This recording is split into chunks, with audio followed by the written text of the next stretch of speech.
This week's writing hack is to watch your labels. Inclusive writing is important because it makes all your readers feel that they're being treated by you in a welcoming and a fair way. And an important step toward making your writing more inclusive is to watch how you label certain kinds of behavior when they're being performed by certain kinds of people. You may unconsciously be using different labels for those different groups. I know this is something that I sometimes fall into, and it's something I need to be aware of in my own writing. For instance, let's imagine that you overhear a conversation about a colleague who has just stood up to a domineering manager and said no to an overload of work. Now you hear that colleague described as bossy. Chances are that person is a woman. Now, why do I say that? Because when a man takes that same kind of stand, he's more likely to be described in so-called neutral language, as assertive, for instance. Now, I say that this is a more neutral term, but there's really no such thing as neutral language. So the best we can do is to make ourselves consciously aware of how our language choices create stereotypes and value judgments, so we can try to avoid them as much as we can. Now, labels don't result just from gender bias. So take a look at these pairs of words. Test your own biases by asking yourself what kind of person comes to mind for each choice.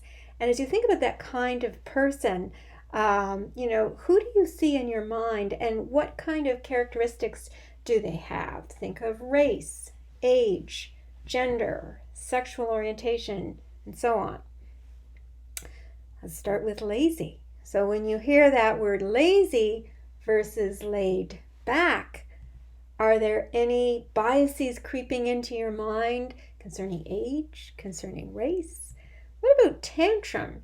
When a child has trouble dealing with their emotions and they temporarily lose control of their emotion, that's called a tantrum. And we might even, if we have a young person in the office who's having trouble managing their anger, we might refer to their manifestation of this as a tantrum, but maybe an older person, a more mature person, we would say they're flooded by emotion. What about selfish versus independent? Gender bias can creep in here. Somebody who maybe takes time for themselves, pursues their own goals. If they're a man, maybe they're independent. If they're a woman, if they're a mother, maybe they're being selfish, right? Slow versus thorough. This is an interesting pairing because it brings to mind biases that can creep in regarding able-bodied persons versus people with disabilities.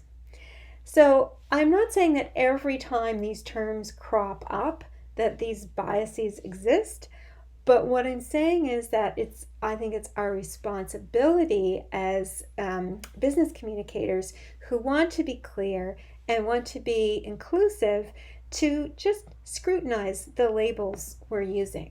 Ask ourselves, is there another term that could be used here? And just make sure that the label doesn't have any of these kind of added pieces of baggage associated with it. That's what I think of biases as. So objectivity in language is impossible. There's no such thing as perfectly neutral language, but awareness, I think, is our responsibility.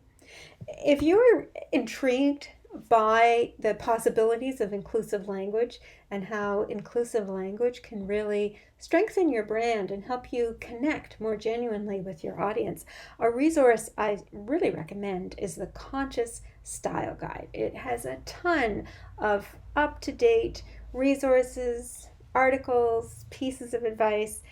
Check it out.